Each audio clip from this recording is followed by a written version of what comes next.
Anong reflection mo doon sa season na yun, and tingin mo ba ma-maintain mo yan this season under new coach?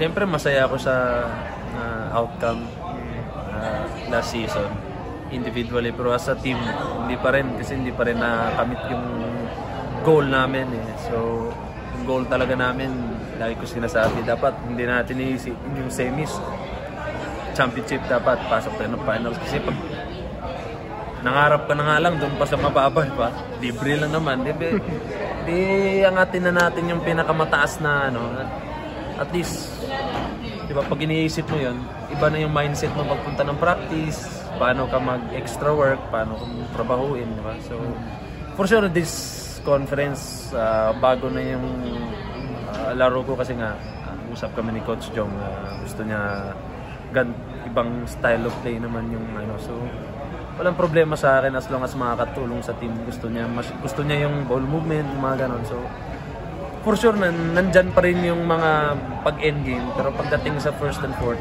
makikita mo yung ibang brand of basketball kami ngayon. So parang nasa FIBA style kami ng ball movement, and sana mag-translate sa lahat ng players. Sabi ko nga, lahat may opportunity, so dapat kunin din nila yung opportunity na yun para maganda kami tingnan. So sapatos mo. Oy, kaya pala maganda yung laro ko conference, kasi nakapick ako eh. Nakapick talaga eh. Pag nakapick ka, maganda yung laro mo talaga eh.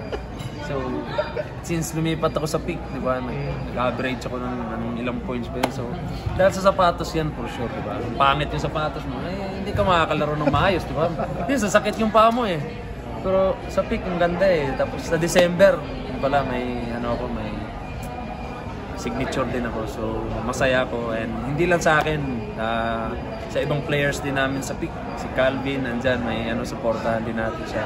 At least meron ng mga Filipinos na may sariling signature shoe, which is magandang saya, diba? Mga players kami nila, Calvin, Gio, Wami, si Arwin nandyan, meron din siya, pero si Ray meron din siya. So bata ka, yun yung gusto mo, yung may sarili kang sapatos na kapangalan sa'yo, at ngayon tinupad dahil sa pick, thank you sa pick management dito sa Pilipinas, sa Pick China, sa Chenglei family, di ba? Thank you sa kanila, nabigyan nila opportunity itong mga Filipinos na local na mag-represent sa brand nila na may sariling shoes. So yun, dapat bumili kayo, suporta.